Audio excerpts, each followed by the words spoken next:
귀한 시간을 우리에게 또 허락해 주셔서 하나님 앞에 나와서 예배할 수 있는 저희들 되게 해주심을 감사드립니다.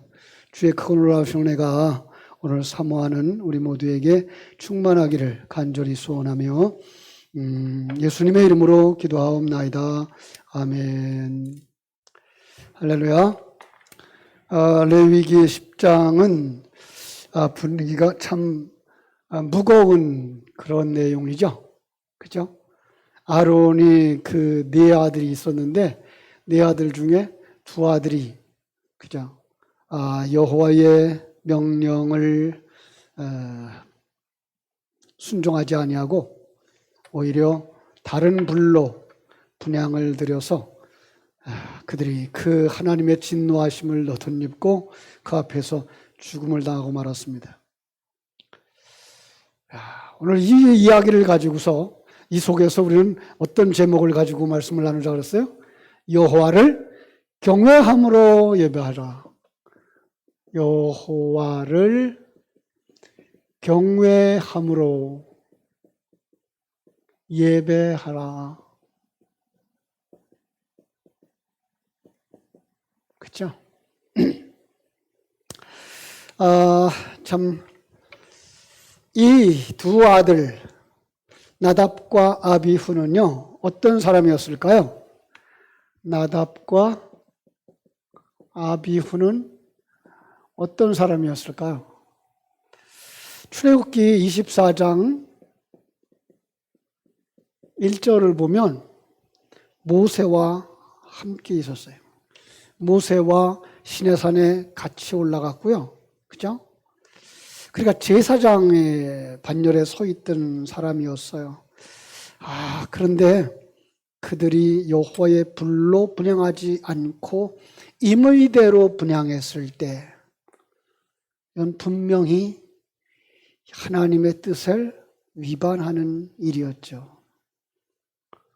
이건 불순종을 넘어서서 반역에 이르는 행동이었던 거죠. 그래서 결국은 어떻게 돼요? 처절한 죽음을 맞이하고 있는 거예요. 이 어떤 면에서 제사장이었던 그가 어떻게 반역을 하며 어떻게 저주를 받고 그죠? 죽음에 이르게 되느냐. 어떤 사람들이었기에 우린 정말 이런 이야기를 생각할 때 하나님이 너무하신 거 아니야? 그죠? 하나님 너무하신 거 아니야? 이런 생각을 할 수 있어요. 그죠? 그런데 우리는 여기서요, 하나님은 판결에 있어서 분명하신 분이다라고 하는 공의의 하나님이란 입장을 먼저 생각해야 될 거예요. 그러면 우리는 이렇게 생각할 수 있죠. 그죠? 어떻게 하는 것이 하나님을 기쁘시게 하는 것이며 어떻게 하는 예배, 어떻게 하는 제사를 하나님은 받으시는가? 오늘 설교 제목에서 금방 찾을 수 있죠. 여호와를 경외함으로 드리는 제사. 그죠? 여호와를 경외함으로 드리는 예배. 본문을 조금 더 당시 시대적 상황에서 그리고 아버지의 입장에서 한번 좀 살펴봤으면 좋겠어요. 자식의 죽음.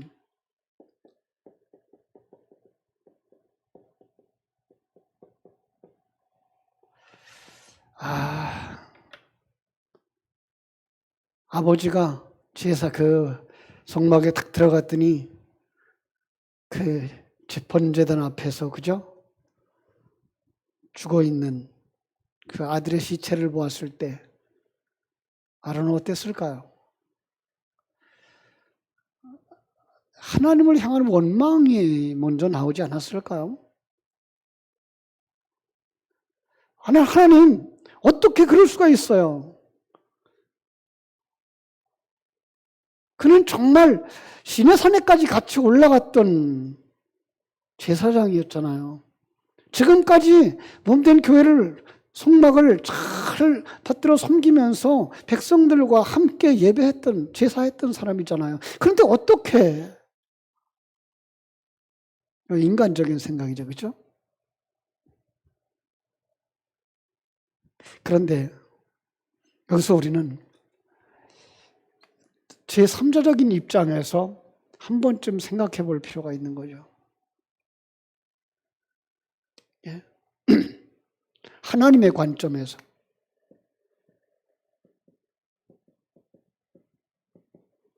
왜 죽어요? 이 부분이죠.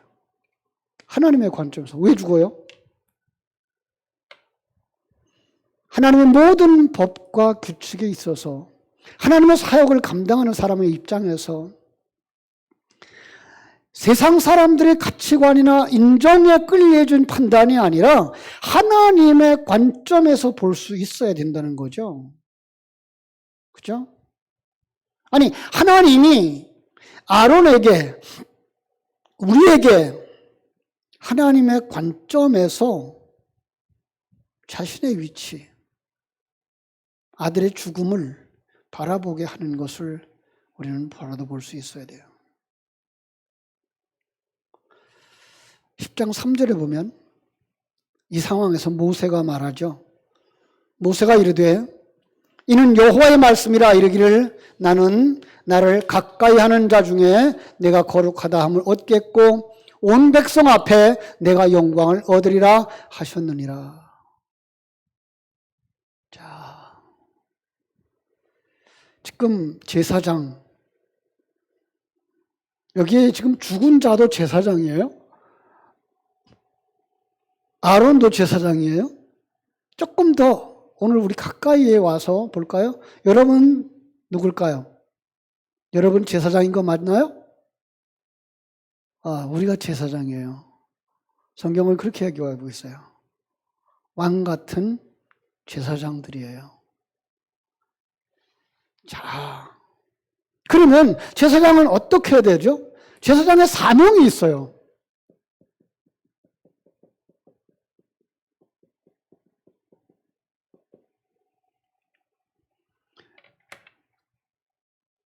자기 입장이 아니라 언제나 하나님의 입장에 서야 되는 거예요.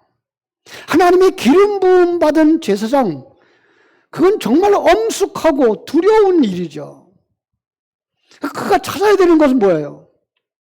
아버지의 뜻, 하나님의 뜻이에요. 그래서 예수님도 그렇게 말씀하셨죠. 무엇을 먹을까, 무엇을 마실까 염려하지 마라. 그것은 다 이방인들이 구하는 거야. 너희는 먼저 그의 나라와 그의 의를 구하라. 그죠? 그러기 위해서 어떻게 돼야 돼요? 영혼의 눈이 뜨여져야 되고요. 하나님을 알아야 되고요. 하나님의 계획을 볼 줄 알아야 되고 하나님의 심판도 볼 줄 알아야 된다고요. 오늘 많은 사람들이 그냥 일반 종교적인 입장에서 예수 믿으면 복 받는다라는 것만 생각해요. 예수 믿으면 구원받는다는 것만 생각해요. 구원의 양면성을 보셔야 되거든요. 구원 아니면 뭐예요? 저주예요. 예. 하나님의 사랑이 있는가 하면 거기에는요, 공의로운 판단이 있고 심판이 있다고요. 다시 한번 생각해 보자고요. 1절, 2절. 우리 같이 읽어봐요. 아론의 아들 나답과 아비후가 각기 향로를 가져다가 여호와께서 명령하시지 아니하신 다른 불로 담아 여호와 앞에 분향하였더니 불이 여호와 앞에서 나와 그들을 삼키매 그들이 여호와 앞에서 죽은지라. 왜 죽었어요? 왜? 하나님의 율법을 무시한 거죠. 더 정확하게 말하면 하나님의 율법에 담아준 진리를 무시한 거죠. 예. 여기서 우리는 하나님의 철저한 공의, 이걸 볼 수 있어야 돼요. 하나님은 공의의 하나님이셔요. 한번 이런 생각을 해봤어요. 그가 아직 미성숙한 거 하나님이 모르셨을까? 예. 또다시 기회를 줄 수는 없었을까? 모든 죄를 용서하시는 하나님은 아니신가? 여러분 생각은 어떻습니까? 이 사건 역시 계시의 그릇으로 사용하고 계시는 하나님을 볼 수 있어야 돼요.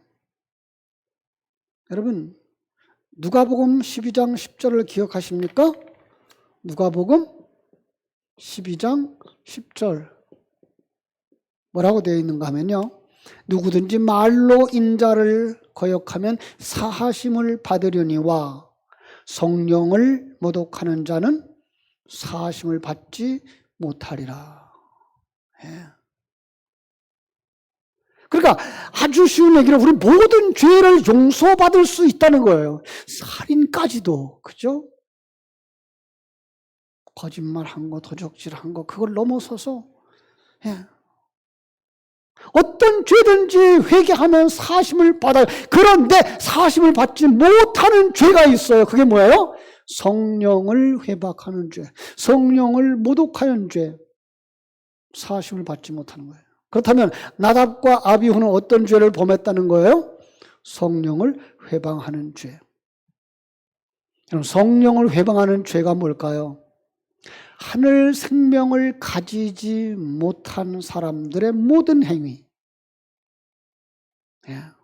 하나님은 이 온 우주 안에 있는 모든 사람들을 향해서 성령으로 일하셔요. 여기에 이제 조금은 오해가 있습니다만, 그런데 어떤 사람은 그 말씀을 수용하고 예수님을 믿고 예수님의 인도하심, 성령님의 인도하심을 따라 살아요. 근데 어떤 사람은 그런 흉내는 내고 있는데 그 속에 하늘 생명이 없어요. 그 속에 성령을 따라 사는 삶이 아니라 자기의 욕심을 따라 사는 삶이 있다고요. 그 결과가 뭐라고요? 죽음이라는 거죠. 여러분, 이번 주일 공과는요, 그것을 하나님을 경외하지 않는 삶, 교만한 삶이라고 말하고 있어요. 어떤 삶이라고요? 하나님을 경외하지 않는 삶, 교만한 삶.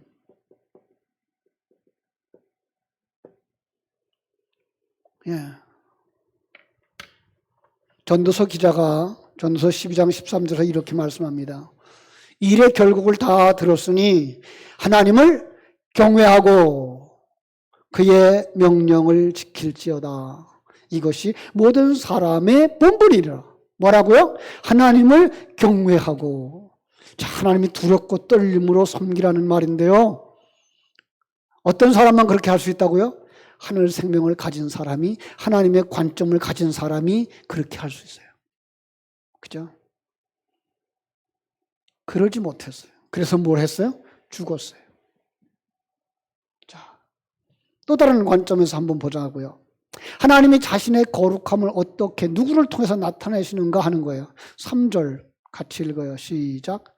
모세가 아론에게 이르되 이는 여호와의 말씀이라 이르시기를 나는 나를 가까이 하는 자 중에서 내 거룩함을 나타내겠고 온 백성 앞에서 내 영광을 나타내리라 하셨느니라. 하나님은 어떤 분? 하나님은 누구를 가까이 하셔요? 어떤 사람을 가까이 하셔요? 나를 가까이 하는 자에게 가까이 해주셔요. 나를 가까이 하는 자에게 내 거룩함을 나타내겠다는 거예요. 그죠?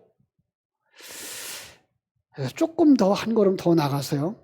가까이 하는 자는 누굴까요? 사실은 세상 사람들도 가까이 하는 사람을 가까이 해요. 그죠? 세상 사람들도 사랑하는 자를 사랑하게 되어 있어요. 그죠? 그런데 하나님이 독생성자가 우리와 하나 되려고 하늘 보좌 버리고 이 땅에 오셨어요. 어디에 오셨죠? 말구유에.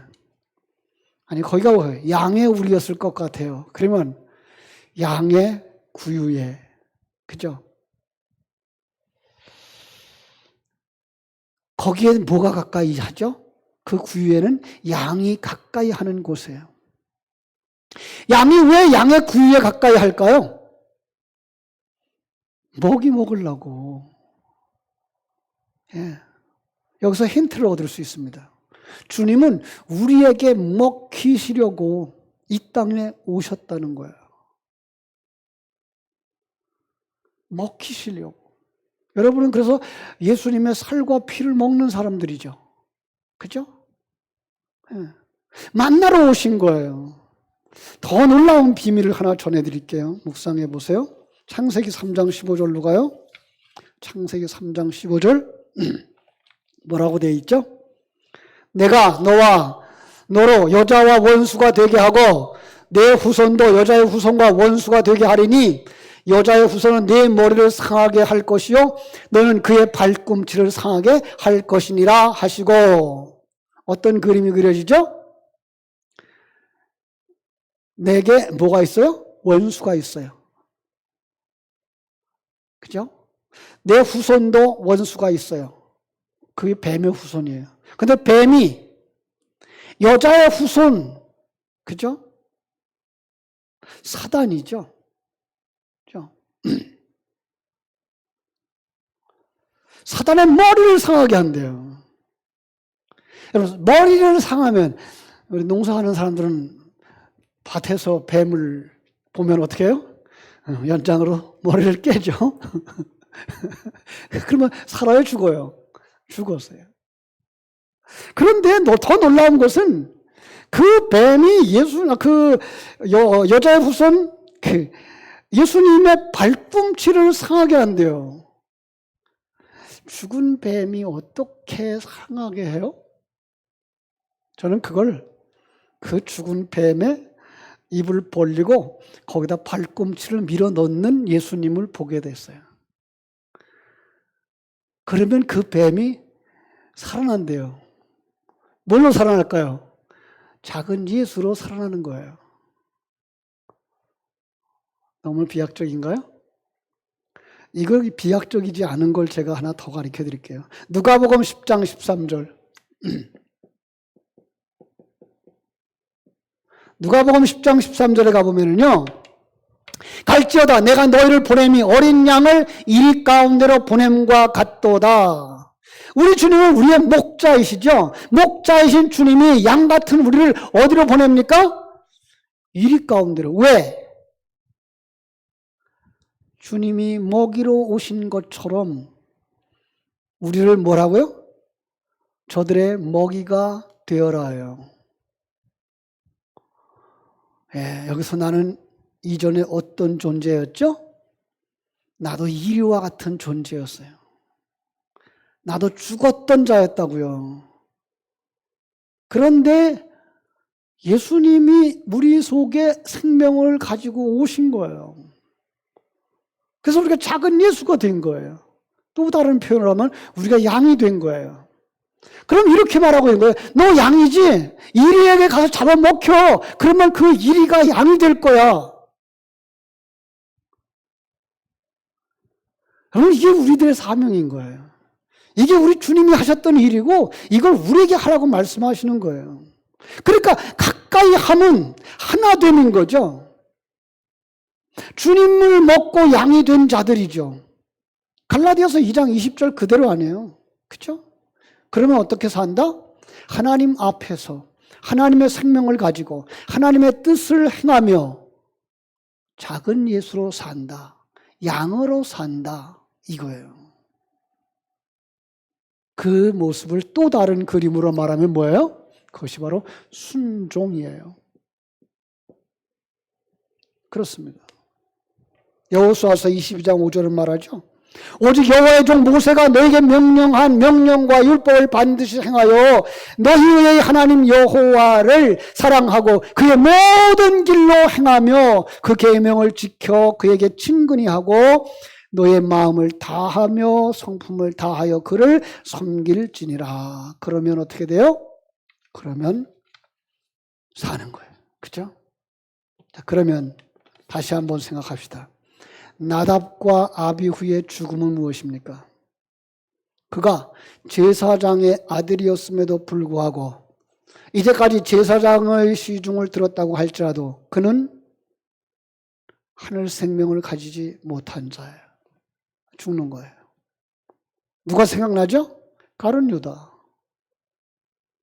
3년 반 동안 주님을 따라다녔어요. 아니, 그 형제들 가운데에서 가장 존경받는 사람이 돈주머니 맡겼잖아요. 근데 그 마음에 뭐가 없었어요? 하늘 생명이 없었어요. 더 놀라운 건 거기 하늘 생명을 받을 수 있는 사도행전 2장까지 하나님이 그걸 데리고 가질 않았어요. 그죠? 아론은 두 아들의 갑작스러운 죽음 앞에서 마음이 찢어질 듯 아팠지만은 아론은 이걸 아는 사람으로 나타나는 거예요.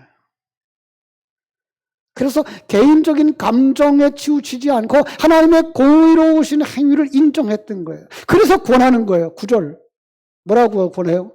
너와 네 자손들이 회막에 들어갈 때에는 포도주나 독주를 마시지 말라. 그리하여 너희 죽음을 면하라. 이는 너희 대대로 지킬 영원한 규례니라. 하나님은 지금 아론과 그의 자손에게 회막에 들어갈 때에 포도주나 독주를 마시지 말라고 명령하고 있어요. 자, 우리 청소년 설교를 하는 분들은 이 부분을 그냥 인용해서 청소년들에게 그러니까 술 먹지 마라. 이렇게 그럴 수 있어요. 술 마시는 건 좋은 건 아니에요. 그러나 그 정도가 아니에요. 이것도 역시 계시의 그릇인 거죠. 그죠? 문자 그대로 교회 갈 때만 술 마시면 되지 않는 거. 술 마시지 않으면 되는 게 아니고요. 우리가 먹어야 할 것과 먹지 말아야 할 것이 있다는 거죠. 우리가 먹어야 되는 건 뭐죠? 만나와 반석에서 나오는 생수, 예수님의 살과 피죠. 그죠? 진리의 말씀이죠. 여기서 말하는 술, 포도주는 뭘까요? 세상 것이에요.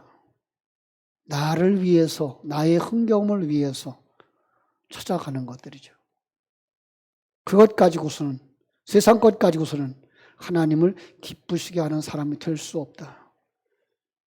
그래서 술 마신 자들은 성전에 들어가서 되지 않는다. 이렇게 말씀하시는 거예요. 초두에 제가 말씀드렸어요. 우리는 누구라고요? 거룩한 제사장이에요. 예, 왕 같은 제사장, 성도는 거룩하고 속된 것과 부정한 것과 정한 것을 분별할 줄 알아야 되는 거죠. 아주 쉬운 얘기는 뭐예요? 영적인 것과 육적인 것, 세상 것과 하나님의 것. 이것 가지고요, 돈은 세상 것이고 기도하고 말씀을 읽고 하는 것은 하나님의 것이라고 말하지 마세요. 돈도 어떻게 쓰느냐에 따라서 하나님의 것이 될 수 있어요. 영적인 것이 될 수 있어요. 기도나 성경 읽는 것이 어떻게 쓰느냐에 따라서 이게 세상 것이 될 수도 있다는 것을 우리는 아셔야 돼요. 그죠? 그걸 구분할 수 있는 영적인 능력, 판별력이 있어야 되는 거예요. 그게 솔로몬이 구했던 지혜인 거죠. 그죠? 우리가 구해야 될 게 바로 그런 거죠. 그래서 우리는 뭐 할 수 있어야 돼요? 분별할 수 있는 판단력, 분별의 신앙이 필요한 거죠. 그 분별의 신앙은 어디에서부터 옵니까? 하늘 생명을 가진 데서부터 와요. 하나님의 가치관을 가진 데서부터 와요. 하나님의 관점을 가진 데서부터 와요. 그리고 그 앞에 서 있는 내가 누구인가, 자기 정체성을 가진 자만이 할 수 있어요. 그래서 로마서 12장 1절은 이렇게 말씀하잖아요. 너희는 이 세대를 본받지 말고 오직 마음을 새롭게 함으로 변화를 받아 하나님의 선하시고 기뻐하시고 온전하신 뜻이 무엇인지 분별하도록 하라. 말씀을 되새겨 가면서 하나님이 받으시는 삶, 우리는 예배라고 하는 그 작은 것들만, 예배당에 나와 있는 그 작은 것만 예배로 보지 않고 뭘 본다? 우리의 삶 전체가 예배요, 우리의 삶 전체가 제사인 것을 볼 수 있어야 그가 하나님의 관점을 가진 자요, 그가 깨어있는 자예요. 참 부끄럽죠. 그렇게 생각할 때마다 하나님 앞에 서 있는 내 모습이 부끄러워요. 그죠? 정말 내가 믿음으로 사는가? 이 일을 해놓고 이 행동을 해놓고 이게 내가 믿음의 사람다운 것인가? 아직도 내가 중심이 되어져 있고 내 욕심이 드러나고 있는 내 모습을 보면서 하나님, 바울 사도의 고백이 나올 수밖에 없잖아요. 난 곤고한 사람이에요. 누가 이 욕심 많은 나, 죽어가는 나, 썩어가는 나를 좀 떼어놓을 수 없을까요? 탄식할 수밖에 없고. 그래서 어떻게 해야 되는 거예요? 여호와를 경외함으로 하나님 앞에 두렵고 떨림으로 살아가는 삶, 바로 그것이 경건함으로 예배하는 삶입니다. 오늘 이 예배를 참석하는 우리 모두, 그리고 다음 세대를 이어갈 우리 주일학교 학생들이 이렇게 넓은 안목을 가지고 하나님의 관점을 가지고 하나님 앞에 서 있는 자신의 모습이 어떤 모습인가를 분별하면서 정말 하나님 앞에 예배당에 나와서부터 경건한 하나님을 경외함으로 드리는 예배를 할 뿐만 아니라 삶의 모든 영역에서, 가정에서, 학교에서, 일터에서 하나님 앞에서 두렵고 떨림으로 살아가는 삶을 살아갈 때 하나님이 그를 기뻐하시고 축복해 주실 줄로 믿습니다. 여러분 모두 다 그 자리에서 하나님의 축복을 받는 성도들이 되시기를 주님의 이름으로 축원합니다. 기도하겠습니다. 하나님 우리 아버지 크신 은혜와 사랑을 감사하옵고 감사합니다. 오늘도 아버지 하나님 이번 주일날 우리 어린이들이 말씀을 받아야 되는 하나님을 경외함으로 예배하라 하시는 말씀 속에 담겨준 어마어마한 그 깊은 진리를 우리가 묵상하면서 우리가 그들을 위해서 기도할 수 있는 사람들이 되게 하여 주시옵소서. 우리 유치부, 유초등부, 중고등부, 또 이번 주일날은 또 이렇게 대면 예배를 하지 못하고 영상으로 예배할 텐데 아버지 하나님 그때에도 우리 부모님들과 함께 참 예배할 수 있는 사람들이 되게 해주시고 하나님을 경외함으로 예배하는 자 될 수 있도록 가르치는 우리 교사들과 귀한 메시지를 전하는 우리 전도사님, 부목사님 될 수 있도록 우리 하나님 도우시고 역사해 주시옵소서. 주께서 큰 은혜로 우리 모두에게 채우셔서 감당할 수 있는 사명자들 되게 해주시기를 소원하며 예수님 이름으로 기도드리옵나이다. 아멘.